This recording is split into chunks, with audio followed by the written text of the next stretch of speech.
지난 토론에서 저한테 극단적이라고 계속 말씀하시면서 네. 김문수 후보에게는 원전 질문하면서 후쿠시마 체르노빌 얘기를 하면서 한국 원전의 안정성에 대해 가지고 확신을 가지지 못하는 모습을 보이셨습니다. 이게 네. 오히려 한국의 대통령이 되시겠다는 분이 한국 원전에 대해서 불신을 가진 극단적인 상황이 아닌가 생각하고요. 자, 그러면은 중국 원전에 대해서 한번 여쭤보겠습니다. 중국 동쪽 지역에는 원전이 많이 몰려 있고요. 이게 사고가 날 경우에는 대한민국의 직격탄인데 이건 어떻게 위험도를 평가하십니까? 저는 대한민국 원전을 불신한다고 한 바가 없어요. 안전성에 우려가 있다. 안전성에 우려가 있죠. 그 안전 관리 비용이 엄청나게 많이 든다는 말씀을 먼저 드립니다. 사고는 잘 안 나겠죠. 그러나 사고가 날 경우에는 엄청난 피해가 발생할 수 있다. 그게 50년에 한 번이든 100년에 한 번이든 그 점을 고려해야 되고, 중국 동해안에 원전들이 많이 있는 건 저도 아는데 그 점과 거기 원전 많으니까 우리나라에 원전 많아도 괜찮다, 그런 건 아니죠. 거기가 위험하니까 우리나라 위험해도 괜찮다, 그렇게 말하면 안 되는 거죠. 중국의 원전의 안전관리에 대해 가지고 특별한 대책이 혹시 있으십니까? 왜냐하면 지금 대한민국의 원전 산업이 수출 산업으로 유망하고 우리가 경험한 바로는 문재인 대통령께서 원전의 안전성에 대해서 꾸준히 의심하고 계시기 때문에 해외 세일즈 같은 것도 안 됐습니다. 근데 지금 이재명 후보의 발언대로라면은 대한민국 원전이 뭐 사고가 날 수 있기 때문에 결국은 안전하지 않다는 취지로 들릴 수도 있고, 지금 결국에는 뭐 중국에 대해서는 별말 안 하실 것 같은데 어떻게 받아들여야 됩니까? 역시 제 말을 좀 왜곡하지 않으면 좋겠다는 말씀을 먼저 드리고요. 원전이, 대한민국 원전이 위험하다, 더 불안하다라고 말한 바가 없어요. 그렇게 주장하지 않아요. 원전의 일반적인 위험성을 얘기하는 거죠. 또 원전이란 지금 당장은 싼 게 맞지만 폐기물 처리 비용이나 또 위험을 비용으로 환산했을 때 그걸 계산하면 엄청나게 비싼 에너지일 수도 있어요.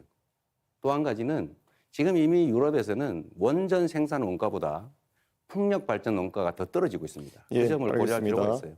그거 다 감안해가지고 원전이 더 싸다고 제가 그때 말씀드린 거고요. 그 LCOE라는 단가로 말씀드린 거고요. 그리고 지금 미세먼지 문제 때문에 이재명 후보께서 중국과 일본과 협력하겠다는 취지로 말씀하셨는데요.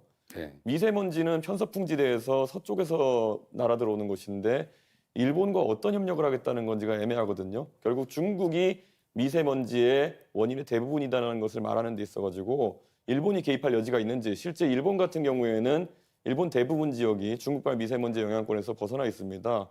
어떤 협력을 일본과 하시겠습니까?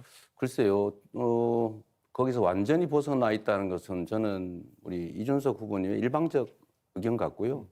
그게 한반도까지는 피해를 끼치는데 일본에는 전혀 피해를 안 끼친다, 일본에는 아무 관심이 없다, 저는 그렇게 생각하지 않아요.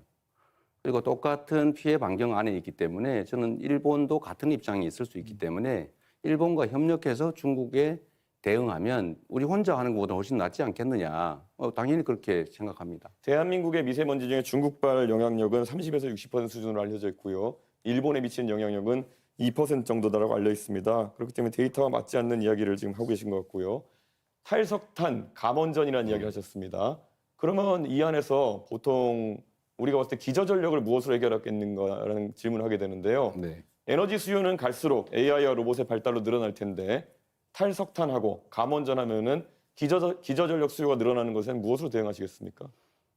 지금 현재 상태도 원전의 비중이 32% 정도고, 현재 상태로는 새로 짓는 것도 있기 때문에 지금 있는 것만 해도 2060년까지는 쓸 수 있는 상태고요. 그 사이에 재생에너지니까 뭐 풍력이든 태양광이든 이 재생에너지 비중을 대폭 늘리고, 그 사이에 지금 막 급속도로 발전하고 있는 에너지 저장 시스템, 이걸 최대한 활용할 필요가 있고, 예를 들면 양수발전소라든지 이런 기존의 시스템을 알겠습니다. 활용할 여지가 많이 있죠. 양수발전소 같은 경우에는 또 다른 환경 파괴를 낳는다는 이야기가 있는데요. 결국에는 산을 깎아가지고 결국 많은 댐을 만들겠다라는 것이고, 그렇지 않습니다. 그런 왜 물리적 그렇게 저장을 단정하세요? 하겠다는 기존의 것인데, 양수발전소들이 있잖아요. 예, 그런데 양수발전소의 기존 용량을 그러면은 최대한 활용하겠다는 말씀이신데 부족한 용량 아니겠습니까? 안 짓고 하겠다고요? 그렇게 단정하지 말라니까요. 제가 언제 양수발전소 용량을 늘린다고 했습니까? 예. 그것도 하나의 예라는 거죠. 에너지 저장 시스템이라고 하는 것은 다양한 방식이 있을 수 있습니다.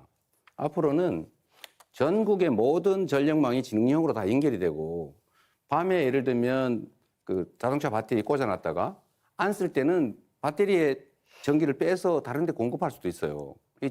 전국의 지능형 전력망을 구축하게 되면 에너지 낭비도 적고 그런 간헐성도 상당히 많이 극복할 수가 있습니다. 결국 V2G 이런 것들 얘기하시는 것 같은데 그게 현실화되려면 우리나라에 현재 보급된 충전기 구조 같은 것도 다 바꿔야 되는 것이고요.